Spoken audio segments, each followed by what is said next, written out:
मध्यस्थ महानुभाव, देवियों और सज्जनों, 3 मिनट का समय मिला है। मैं 3 प्रार्थनाएं लेकर आपके मध्य उपस्थित हुआ हूँ। एक प्रार्थना तो है राजभाषा परिनियमावली पर पुनर्विचार का। आज हम राजभाषा का यह हीरक जयंती वर्ष मना रहे हैं। ये अमृत महोत्सव वर्ष है। आप ये स्वीकार करेंगे कि प्रत्येक भाषा के ये 5-6 मुख्य चरित्र होते हैं। वो बोलचाल की भाषा होती है जिसे कन्वर्सेशनल लैंग्वेज कहते हैं। वो सृजन की भाषा होती है जिसमें कविता, कहानी, नाटक, निबंध इत्यादि लिखे जाते हैं। वो संचार की भाषा होती है जो रेडियो से, दूरदर्शन से और मुद्रित माध्यमों से प्रसारित होती है। वो शिक्षण की माध्यम भाषा होती है जिसको लैंग्वेज एज ए मीडियम कहा जाता है। वो इसके साथ साथ विश्व भाषा होती है और सर्वाधिक वो राजकाज की भाषा होती है जिसको हम राजभाषा रूप में संबोधित करते हैं और उसका महोत्सव मना रहे हैं। इस राजभाषा की परिणामावली 75 वर्ष पूर्व बनाई गई थी, बहुत सो विचारित है, लेकिन समय के साथ साथ कुछ न कुछ परिवर्तन होते हैं। माननीय गृह मंत्री जी से मेरा अनुरोध है कि इस पर कृपापूर्वक विचार करें कि क्या भाषा का स्वतंत्र मंत्रालय नहीं गठित हो सकता। इतनी सारी समस्याएं इस देश में हैं। ये भाषा बहुल राष्ट्र है, 22 संविधान द्वारा पारित मान्यता प्राप्त भाषाएं हैं। इसके अलावा पूरे देश में लगभग 1600 भाषाएं हैं। इनमें बहुत सारी जनपदी बोलियां हैं जो लुप्त होती चली जा रही हैं। उनके अस्तित्व को कैसे बचाया जाए। जो अविकसित भाषाएं हैं, अभी राजभाषा का पूरा दायित्व निर्वाह नहीं कर पा रही, उनको कैसे सक्षम किया जाए, उसमें नई टेक्नोलॉजी कैसे डाली जाए, उनके माध्यम से आलेखन और टिप्पण और पत्राचार का कार्य पूरी निष्ठा के साथ कैसे संपन्न हो, अनुवाद की समस्या को और कैसे सुलझाया जाए, इन सब पर विचार करने के लिए, और विचार ही नहीं, निरंतर अन्वेषण करने के लिए, शोध की प्रक्रिया को आगे समुन्नत करने के लिए ऐसे एक मंत्रालय की आवश्यकता है। और आवश्यकता है कि देश में एक भारतीय भाषा विश्वविद्यालय स्थापित कर दिया जाए। अभी अलग अलग भाषाओं के तो विश्वविद्यालय हैं, लेकिन पूरी भारतीय भाषाओं को लेकर भाषा तत्व पर चिंतन करने वाला कोई विश्वविद्यालय, जिससे भाषाई सौहार्द हमारे देश में पैदा हो। उससे हिंदी की स्वीकार्यता बढ़ेगी, दक्षिण भारत की समस्याएं हम समझेंगे, अपनी बातें वहाँ तक संप्रेषित करेंगे, पूर्वोत्तर की अपनी सारी समस्याएं हैं। तो इस तरह से भाषा विश्वविद्यालय के माध्यम से ज़्यादा सुनियोजित रूप से कार्य हो सकेगा। एक विशेष अनुरोध यह है कि आज से लगभग 60 वर्ष हो गए जब हिंदी का स्थगन किया गया था कि जब तक देश के सारे राज्य सर्वसम्मत से इसको अपनी भाषा नहीं स्वीकार करेंगे तब तक इसी तरह से यथावत कार्य चलता रहेगा। अब समय आ गया है कि उस तिथि को, उसकी निरवधि तिथि जो निर्धारित की गई थी, उसे सावधि बना दिया जाए, कितना ही समय ले लिया जाए, लेकिन जो भी परिवर्तन करने हो, मुझे मालूम है कि 3/4 बहुमत प्राप्त करने में बड़ी कठिनाई होती है, लेकिन संविधान पीठ की सहमति के माध्यम से इस प्रकार के संशोधन किए जा सकते हैं। और अब अंग्रेजी की दास्तान को मुक्त किया जाए, हिंदी को और अलग राज्यों में उनकी जो राजभाषाएं हैं उनको ये स्थान दिया जाए। विशेष रूप से हमें एक विशेष अभियान चलाने की जरूरत है। दक्षिण भारत में भी और हिंदीतर राज्यों में भी ये बात भ्रमपूर्वक फैलाई गई है कि हिंदी हम पर लादी जा रही है, ये हिंदी साम्राज्यवाद है। जैसे कुमार मंगलम का क्राइसिस ऑफ इंडियन लैंग्वेजेस पुस्तक में इस तरह के विवाद उठाए गए हैं। उनको आश्वस्त करने की जरूरत है कि हिंदी किसी पर लादी नहीं जा रही है, चूंकि देश के सबसे बड़े भूभाग में बोली जाने वाली संपर्क भाषा, और यह आज की नहीं है। 1873 में सुकुमार सेन ने इसको संपर्क भाषा रूप में स्थापित किया था।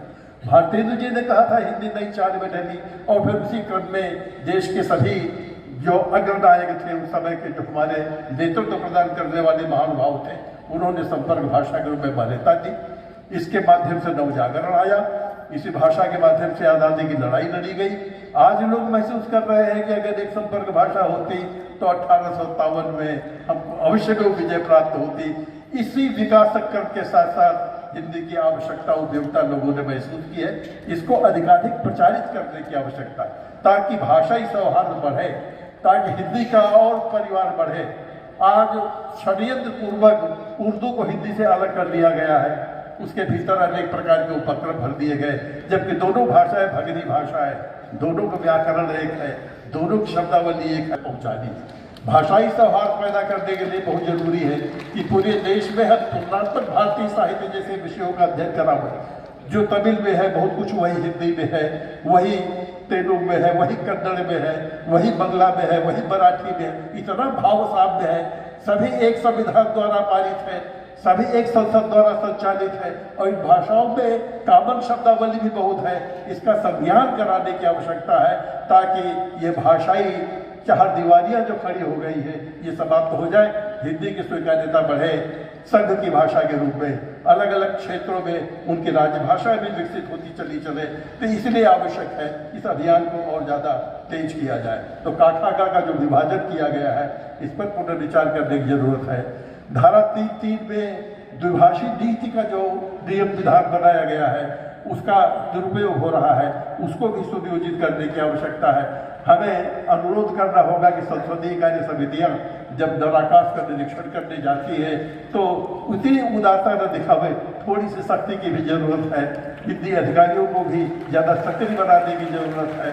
नराकाश को और ज़्यादा उद्यमी बनाने की आवश्यकता है ताकि केवल औपचारिकता पूर्ति न हो, सचमुच जो वो रिपोर्ट में भेज रहे हैं, अब रिपोर्ट में लिख करके भेजना ही पड़ता है कि यहाँ 100% कार्य हिंदी में हो रहा है, जबकि उतना होता नहीं है। इस पर पुनरीक्षण करने की आवश्यकता है। ज्ञान की जो भारतीय परंपरा है उससे अधिकाधिक कैसे जोड़ा जाए। कविता, कहानी, नाटक तो महत्वपूर्ण है ही, लेकिन विज्ञान का युग है, इसमें जब तक ज्ञान परक साहित्य पूरे परिवार में नहीं आए।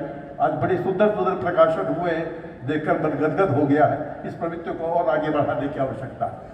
राजभाषा तकनीकी शब्दावली आयोग ने लगभग 12 लाख शब्द बना डाले हैं, बड़ा स्तुत्य कार्य है, लेकिन बहुत सारे शब्द इतने जटिल हैं, इतने अव्यवहारिक है कि वे बस कोश में छपे हुए रह गए हैं। आवश्यकता यह है कि उसमें से कामकाजी शब्दों का एक अलग कोश बनाया जाए जिसका अधिकाधिक प्रयोग हमारे राजभाषा कर्मचारी अधिकारी करें और उसमें जटिलता का निवारण करते हुए जो तदभव शब्द है, जो आम बोलचाल के शब्द है, जो सरल शब्द है, उनको भरा जाए। अब जैसे ऑर्डिनेंस फैक्ट्री के लिए हम आयुध निर्माण है, दुभाषिया प्रविधि है, ऐसे न जाने उच्चारण विज्ञान है, बहुत सारे रूप हैं और भाषा के बिना संसार में कोई कार्य होता नहीं है।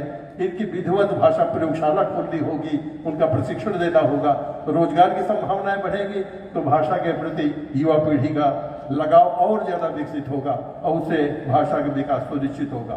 तो आवश्यकता ये है कि हिंदी प्रचार में लगी हुई जो संस्थाएं हैं इस समय आर्थिक असुविधा के कारण वे मरणासन्न हो गई हैं, उनको पुनर्जीवन प्रदान किया जाए। जो जनपदीय बोलियां हैं, मैंने कहा कि उनका अस्तित्व खतरे में हो गया है और कुछ अपनी अलग पृथकता के लिए अलग मांग कर रही हैं, अपनी मान्यता 8वीं सूची में दर्ज हो जाए।